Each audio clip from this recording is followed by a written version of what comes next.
하나님 말씀은 사도행전 4장 1절부터 12절까지입니다.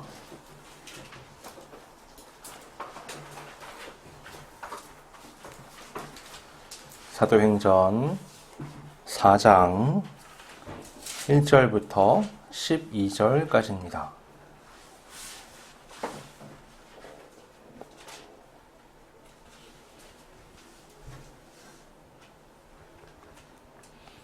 봉독하겠습니다.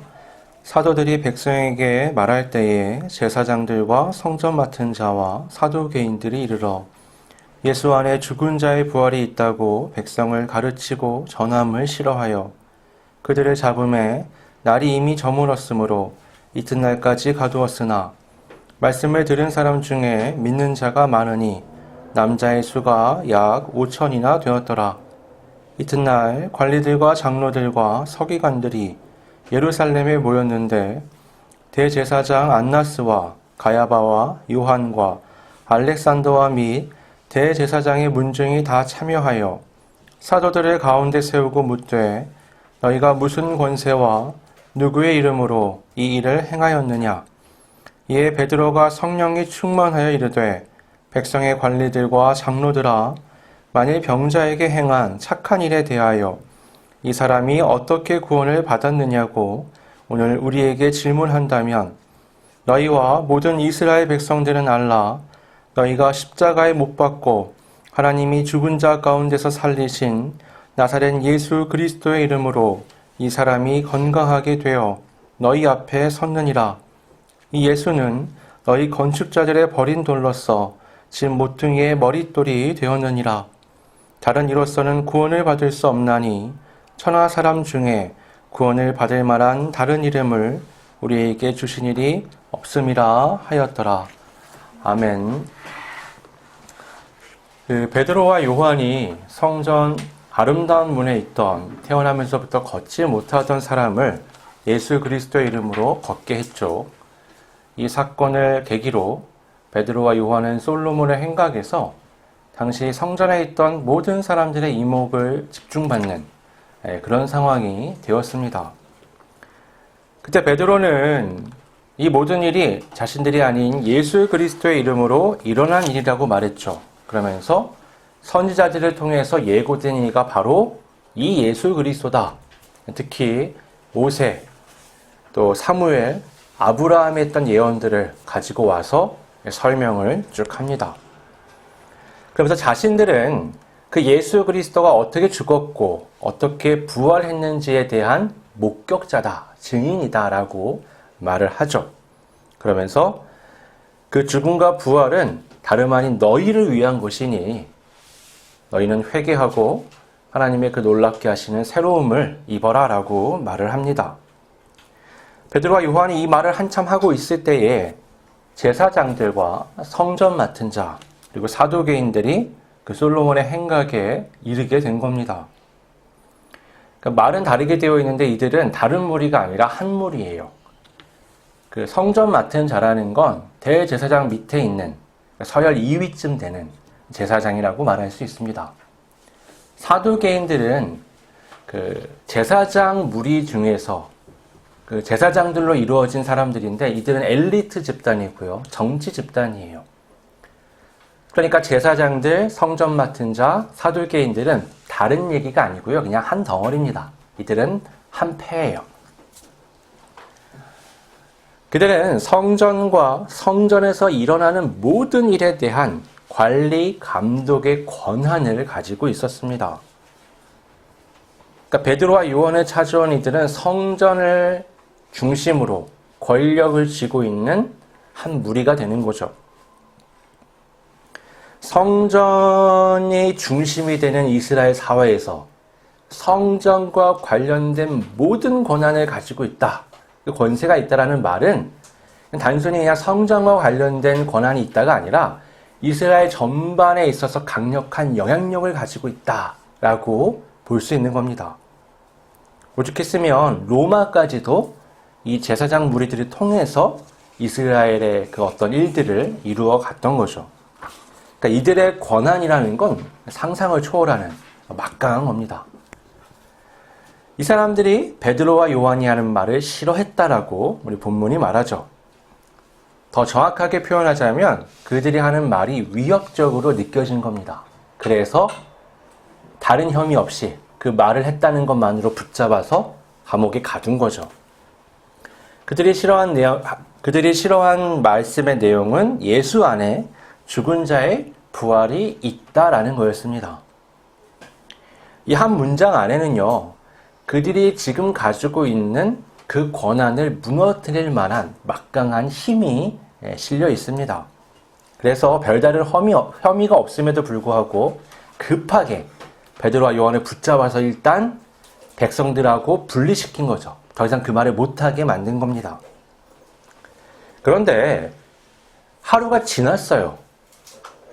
근데 베드로와 요한이 별다른 혐의가 없지만 아직 풀려나지 못하는 겁니다. 근데 그렇다고 해서 제사장 무리가 그들을 계속 붙잡아 둘 수가 없었어요. 왜냐하면 그 전날 베드로와 요한의 말을 듣고 믿음을 갖게 된 사람이 5,000명이나 되었기 때문이죠. 5,000명이면 지금도 큰 숫자잖아요. 근데 이 시대는 인구가 훨씬 적었기 때문에 5,000명이라면 어마어마한 숫자입니다. 그리고 5,000명이 듣고 믿었다는 말은 뭐예요? 하루가 지나면서 더 퍼지는 거죠. 이 베드로와 요한이 어떻게 되었느냐, 그들이 왜 갇혔느냐, 풀려났느냐, 그들의 죄목이 뭐냐, 여러 가지에 대한 얘기들이 많았겠죠. 그러니 계속 붙잡아둘 수가 없는 겁니다. 그래서 이 심각한 사안을 두고 제사장의 문중, 그들 패가 다 모인 상태에서 베드로와 요한을 앞에 세워두고 신문하기 시작합니다. 신문의 목적은 그들의 죄있음을 밝히는 게 아니라 그들이 갖고 있는 권위로 찍어 누르려는 거죠. 6절에 보면 이 제사장의 문중에서 영향력 있는 4명의 이름이 차례로 등장합니다. 안나스, 가야바, 요한, 알렉산더. 이 중에서 우리가 가장 신경 써서 봐야 할 이름은 안나스입니다. 이 사람은 그 전대 대제사장이었어요. 현 대제사장은 뒤에 나오는 가야바입니다. 가야바는 누구냐? 이 안나스의 사위예요. 그 복음서를 보시면 대제사장들이라는 표현을 우리가 쉽게 볼 수 있습니다. 원래 대제사장은 한 명이거든요. 근데 자꾸 복수로 대제사장들이라고 표현을 해요. 왜냐하면 안나스가 전 대제사장인데도 불구하고 여전히 가장 핵심적인 인물이고 막강한 권력을 지녔기 때문에 그렇죠. 그 다음 나오는 그 요한은 이 안나스의 아들 또는 친척으로 이제 알려진 인물이고요. 알렉산더는 친척으로 알려진 인물이에요. 차례로 대제사장이 됩니다. 이 사람들이 다 이 대제사장 문 중에서 가장 강력한 힘을 갖고 있는 사람들이고 그들의 이름을 하나씩 열거한 거죠. 그러니까 이 사도행전을 읽었던 최초의 독자들은 이 이름만 봐도 이들이 어떤 인물들인지 알 만큼 막강한 권력을 가진 사람들이에요. 그 앞에 사도들이 서게 된 겁니다. 이 장면은 굉장히 위압적이죠. 제사장들이 전부 모인 자리에 가운데 이 4명이 있는 겁니다. 그 앞에 베드로와 요한이 서게 되는 거죠. 그 사회의 가장 실세들 앞에 서는 거예요. 지금으로 하면 모든 국회의원과 대통령과 관계된 정부 사람들이 있는데 앞에서 신문을 받는 거랑 같은 겁니다. 굉장히 위압적인 장면이죠.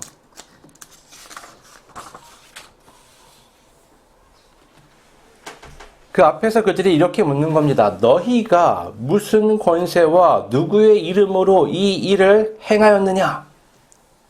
아, 이런 느낌이잖아요. 야, 우리가 권력자야. 우리가 결정권자야.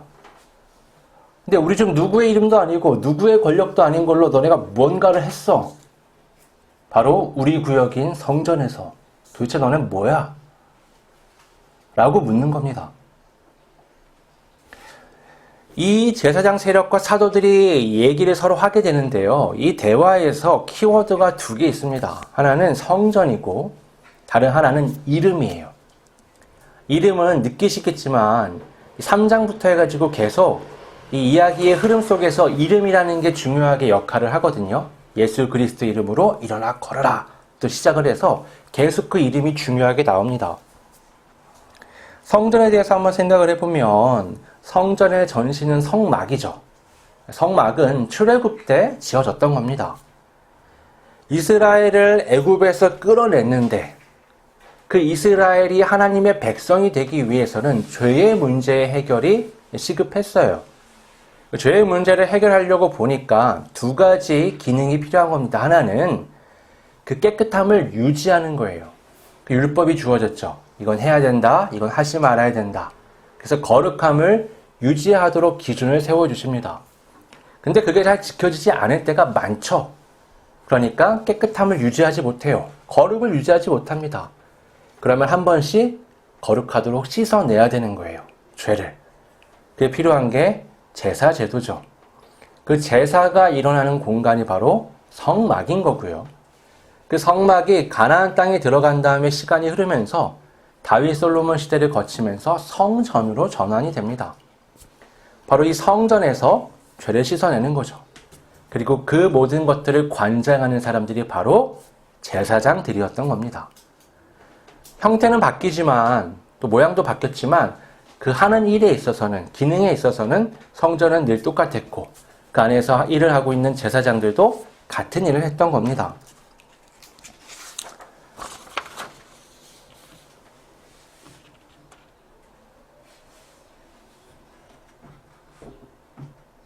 성전을 관리 감독한다는 건 나아가서 그들이 이스라엘 사회 전반에 있어서 무언가를 관여할 수 있다는 뜻이 됐고요.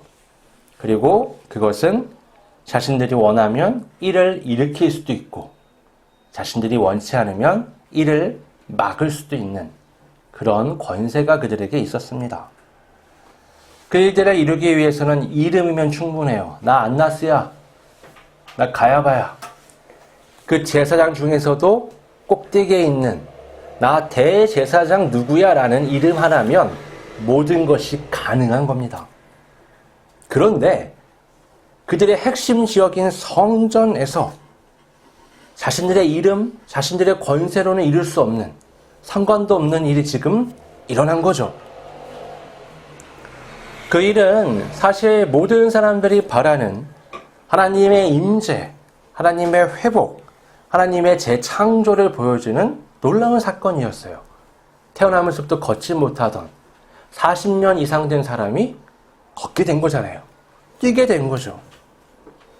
그래서 그 사건을 보면서 사람들이 하나님의 임재를 목격하고 많이 믿게 된 겁니다. 그런데 이게 제사장과는 상관이 없는 일이었어요. 이게 문제가 되는 거죠. 하나님께서 임재하셨다. 하나님께서 역사하셨다. 그건 자기들하고 별로 상관이 없는 겁니다. 이 사람들이 하는 말을 봐요. 7절에 그렇게 얘기하잖아요. 너희가 무슨 권세와 누구의 이름으로 이 일을 행하였느냐?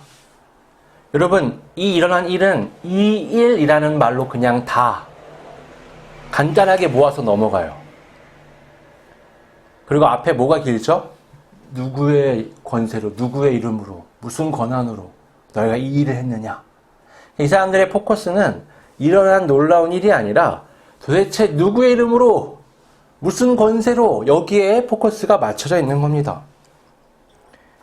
거기에 대해 베드로가 9절에 이렇게 대답을 해요. 만일 병자에게 행한 착한 일에 대하여 이 사람이 어떻게 구원을 받았느냐고 오늘 우리에게 묻는다면, 베드로는 이 제사장들이 말하는 포커스를 다시 옮기죠. 이 일이 어떤 일이냐? 그렇게 간단하게 넘어갈 수 있는 일이 아니라 이거는 착한 일, 바꿔 말하면 좋은 일이야. 아주 좋은 일이고 이 사람에게 일어난 놀라운 구원의 사건이야. 이 엄청난 일들이 어떻게 일어난 건지 지금 묻는 거냐? 라고 말을 하는 거예요. 이렇게 간단하게 넘어가지 마. 이건 엄청난 일이고 하나님의 능력이 아니고서는 불가능한 것이야 라고 지금 말하는 겁니다.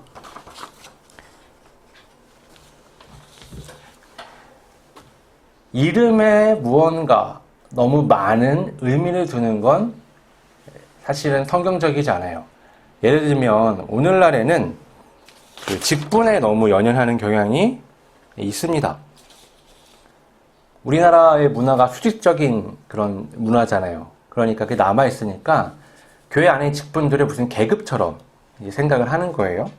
그래서 뭐 목사, 장로, 뭐 권사, 안수집사, 집사 이런 식으로 수직적으로 이걸 두고 생각을 하는 겁니다.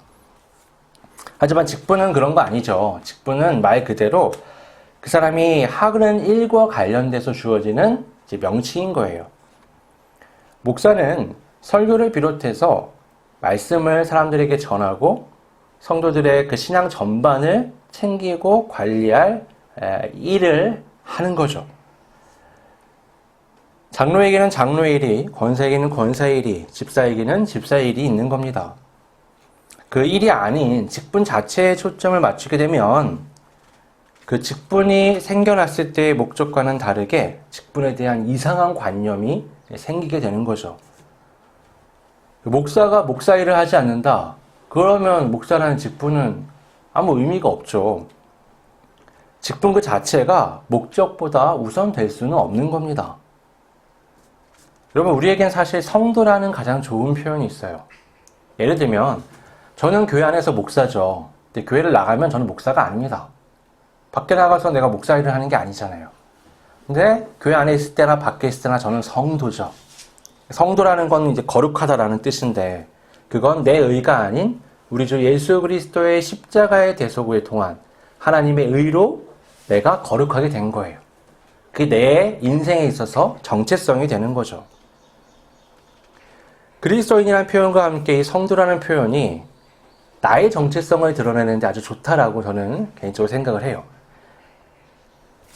그러니까 제사장 무리가 질문을 했었죠. 너희가 무슨 권세와 누구의 이름으로 이 일을 행했느냐? 그들은 무슨 권세와 누구의 이름이 훨씬 중요한 거예요. 이름이 중요한 겁니다. 일이 아니라. 베드로는 그걸 바로 잡았죠. 그리고 또 말합니다. 너희와 모든 이스라엘 백성들은 알라. 너희가 십자가에 못 박고 하나님이 죽은 자 가운데 살리신 나사렛 예수 그리스도의 이름으로 이 사람이 건강하게 되어 너희 앞에 섰느니라. 그냥 예수님의 이름으로 되었다. 예수님의 이름으로 나왔다. 이렇게 얘기해도 되잖아요. 근데 얘기하지 않아요. 자세하게 예수님에 대해 설명하죠. 바로 너희가 십자가에 못 박았던 그 예수라고 얘기를 하는 겁니다. 이걸 그들은 아주 꺼려요. 실제로 예수님을 십자가에 못 박은 건 로마 군인들이죠. 결정을 한 건 빌라도 총독입니다. 그런데 우리가 아는 것처럼 그 일은 제사장들이 함정을 파고 거짓으로 백성들을 선동하고 빌라도를 압박하지 않았다면 일어날 수 없는 일이죠. 그렇기 때문에 실질적으로 예수님을 십자가에 못 박은 건 바로 이 제사장 무리다라고 말할 수 있는 겁니다. 그들에게 예수님은 자신들의 권위에 도전하는 도전자였어요. 예수님께서 하나님의 아들로 인정받는다. 그러면 자신들이 지금 쥐고 있었던 성전에 대한 모든 권한을 내어줘야 합니다. 여러분, 성전이라는 건 하나님의 집이에요. 성소 안에 지성소가 있고요. 거긴 법궤가 있는데 그건 하나님의 의자입니다. 성막이 처음 지어졌을 때 이스라엘 진을 보면 사방에 이스라엘이 자리하고 있고 가운데 성막이 자리했어요. 그리고 구름이 거기를 가득 찼죠. 왜냐하면 하나님이 거기 임재하셨기 때문에 가려져야 되는 거예요. 거룩한 공간으로 구분이 되었던 겁니다. 그 핵심인 자리가 바로 지성소예요. 그러니까 성전이라는 건 하나님이 임하시는 곳이죠. 근데 성전은 예수 그리스도, 그러니까 아주 과거부터 하나님께서 그리스도를 보내실 것이고 그분이 진정한 성전의 주인이라는 것이 모든 이스라엘 사람들이 아는 상식이었어요. 근데 예수님이 오셨잖아요. 예수님을 하나님의 아들로 받아들인다? 그건 뭐예요? 진짜 주인이 왔으니까 대리로서 권력을 쥐고 있던 우리들은 그걸 내어드려야 되는 거예요. 근데 그들이 보니까 싫어요. 인정할 수가 없어요. 그들은 하나님의 구원의 일, 계획, 역사, 관심이 없습니다. 자신들이 이 사회 가운데서 지금 쥐고 있는 이 권력이 가장 중요한 거죠. 내 이름이 나타나는 게 더 중요한 겁니다. 그래서 진짜 그리스도인 예수를 신성모독이라는 말도 안 되는 죄를 물어 십자가에 못 박아 죽였던 거죠. 그런데 그가 부활하셨다는 얘기가 자꾸 들리는 거예요. 그러더니 지금 뭐예요? 그분의 이름으로 엄청난 일, 자신들의 이름과 자신들의 권력으로는 할 수 없는 일이 지금 일어나 버린 겁니다. 베드로는 이어서 이렇게 말합니다. 이 예수는 너희 건축자들의 버린 돌로서 집 모퉁이의 머릿돌이 되었느니라. 다른 이로서는 구원을 받을 수 없나니 천하 사람 중에 구원을 받을 만한 다른 이름을 우리에게 주신 일이 없습니다. 여기서 이제 건축자들이라는 게 너희 건축자들이라고 말하잖아요. 이게 제사장들을 말하는 거예요. 그리고 여기서 말하는 집은 성전을 말하는 겁니다.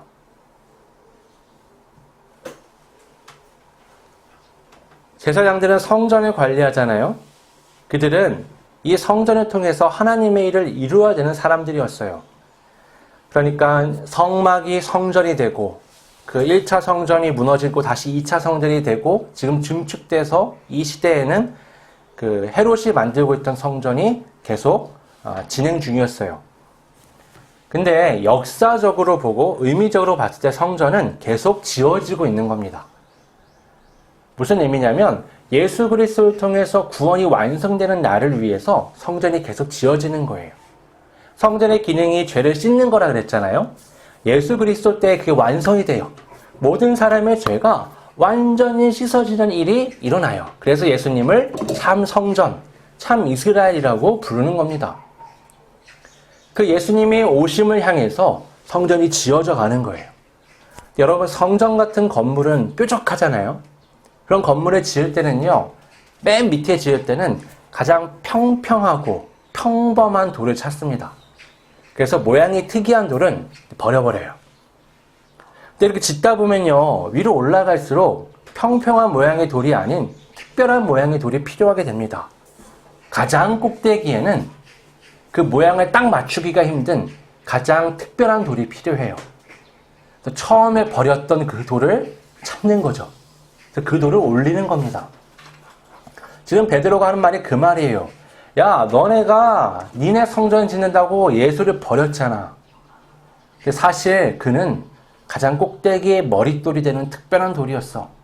하나님이 그를 머릿돌로 세우신 거야. 니네가 세운다는 성전은 그건 완공되지 않아. 그건 불가능해. 거기서는 구원이 없어. 하나님이 진짜 성전을 세우셨어. 그 꼭대기에 예수 그리스도의 돌을 놓으셨다. 라고 말을 하는 겁니다.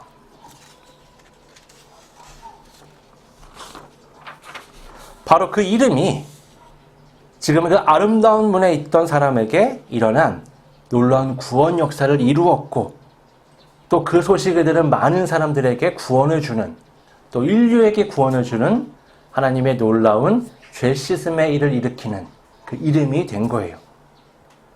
여러분, 오늘날 사회는요, 내 이름을 높이는 데 현안이 되어 있습니다. 세상이 우러러보는 위치에 오르길 원하고 또 그런 사람들을 굉장히 부러워하죠.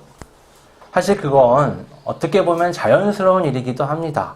왜냐하면 우리가 다 그런 죄의 본성을 가지고 있기 때문에 그래요.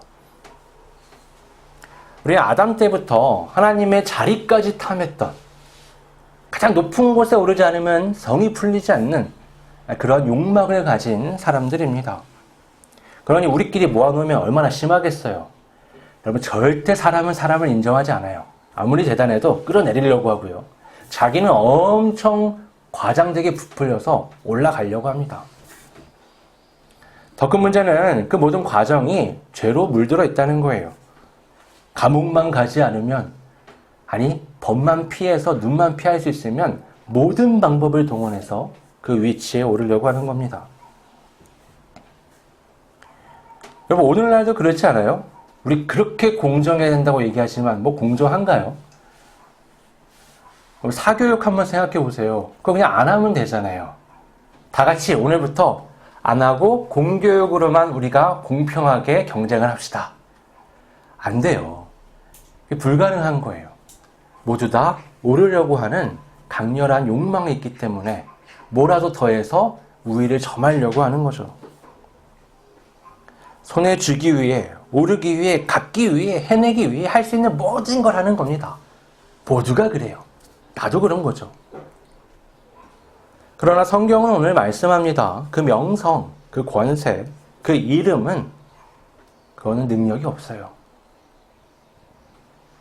오늘날 여기서 뭔가 되는 것처럼 보이던 그게 예수 그리스도의 이름을 만났을 때 한없이 초라해지는 겁니다. 이 시대에 그렇게 대단했던 그 네 사람의 이름, 누구나 아는 이름, 막강한 이름, 예수님이 그 자리에 있지도 않는데 베드로가 그 이름을 뱉었을 때 놀라운 일이 일어났던 그 역사 앞에서 초라해지는 거예요.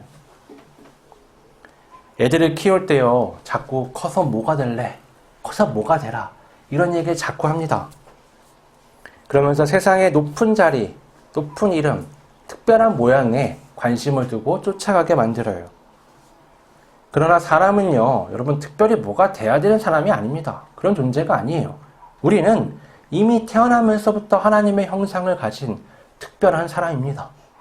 이미 존재가 특별해요. 뭐가 될 필요가 없어요.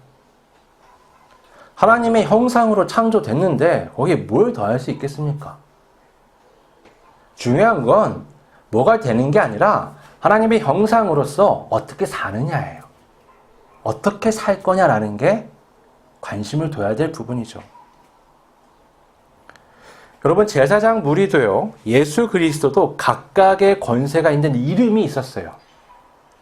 십자가를 두고서 아이러니하게 두 이름은 정반대 것을 취하게 됩니다.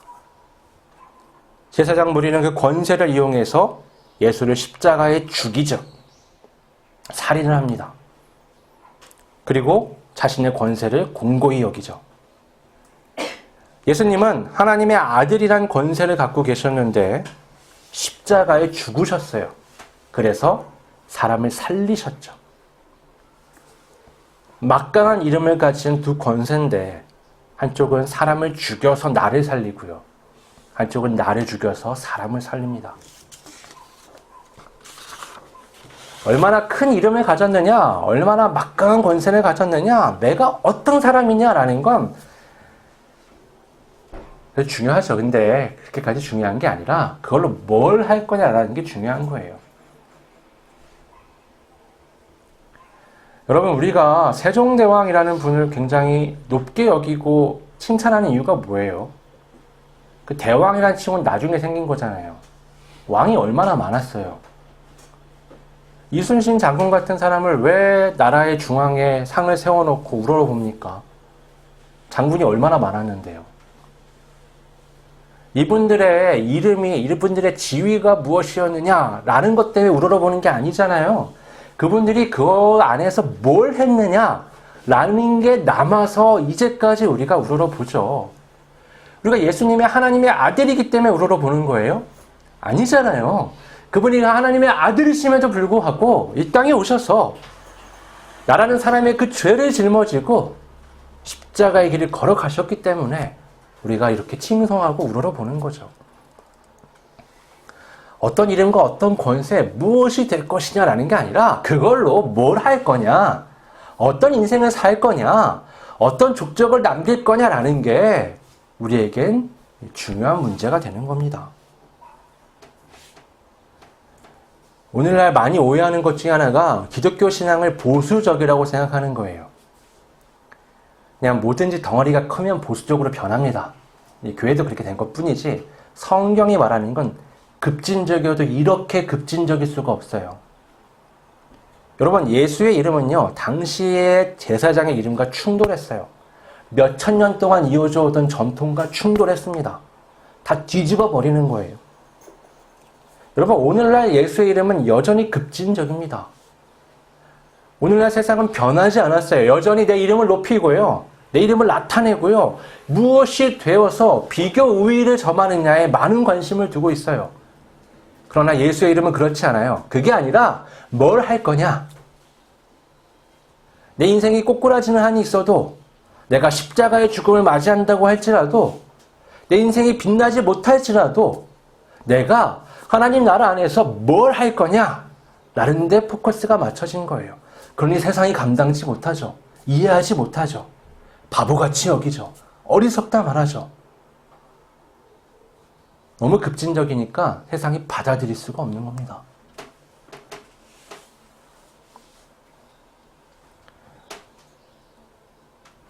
여러분, 여전히 대단한 이름들과 그 이름에 따르는 권세를 보며 사람들은 열광합니다. 그 이름과 그 권세가 뭔가 세상에 특별한 일을 가져올 것처럼 착각해요. 오늘날은 정치인들의 열광을 하죠. 누가 되면 뭔가 좋은 일이 생겨날 것 같아요. 같이 여겨요. 여러분, 장담하건대 그렇지 않습니다. 네, 저는 정치적으로는 중도예요. 아무것도 아니에요. 왜냐하면 정치하는 시스템 자체를 신뢰하지 않아요. 이렇게 얘기하면 또 상처받는 분들이 있으니까 그냥 제 개인적인 의견이에요. 왜냐하면 사람에게선 희망을 발견할 수 없기 때문에 그래요. 뽑아줄 때만 머슴이 되겠다고 하죠. 뽑고 나면 왕이 됩니다. 그러니까 그게 누구나 다 그래요. 어느 사람이 되든 크게 희망을 거기에 두고서 너무 열광하면 안 돼요. 그런 이데올로기가 우리를 파라다이스로 이끌어주지 않아요. 절대 불가능합니다. 여러분, 우리에게 주신 이름은요, 딱 하나예요. 예수 그리스도입니다. 그 이름에만 능력이 있어요. 그 이름은 나를 바꾸고요. 그 이름은 사람을 바꾸고요. 그 이름은 인생의 경로를 바꿉니다. 그 이름은 놀라운 힘이 있어요. 세상 그 어떤 이름으로도 할 수 없는 일을 단번에 이루는 놀라운 능력이 그 이름에는 담겨 있는 겁니다. 그 이름을 따를 때 우리는 허울뿐인 권세에 취하는 것이 아니라 실제 내가 무엇을 이룰 것인가에 초점을 두고 삶을 살아갈 수 있게 됩니다. 그 이름을 따라 살아가는 사람들을 통해서 이 세상의 구원이 확장되어 갑니다. 오늘 나의 이름은, 오늘 나의 권세는 누구를 위한 겁니까? 나는 나를 위해 살아갑니까? 아니면 주님을 따라 하나님의 나라를 위해 살아갑니까?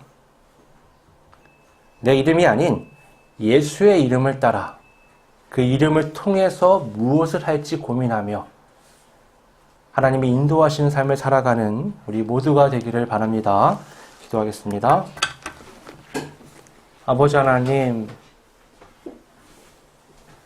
세상은 이렇게 하면 높아진다, 이렇게 하면 영광을 받는다, 이렇게 하면 막강한 힘과 능력을 얻게 된다 라고 광고하지만 실제 그 이름, 그 지위, 그것들을 갖게 되었을 때 우리가 경험하게 되는 것은 더 큰 열망 또는 공허함 뿐입니다. 하나님이 우리에게 주신 것은, 주신 이름은 오직 예수 그리스도 뿐입니다. 그 이름을 통하여 우리는 생명을 경험하고 그 이름을 통하여 우리는 구원을 경험하며 하나님 안에서 인생의 목적과 의미, 평안과 안식을 경험하게 됩니다. 세상의 흐름을 따라서 내 이름을 위해, 내 권력을 위해 살아가는 것이 아니라 하나님의 말씀을 따라서 우리 주 예수 그리스도 안에서 그 이름을 따라 무엇을 통하여 하나님의 영광과 세상의 생명을 공급할까를 고민하며 나아가는 우리 모두가 될 수 있도록, 그리하여 하나님께 영광이요 사람들에게는 생명이 공급되는 빛과 소금의 삶을 살 수 있도록 우리 한 사람 한 사람을 붙잡아 주시고 인도하여 주시옵소서. 거룩하신 예수님의 이름으로 기도드립니다. 아멘.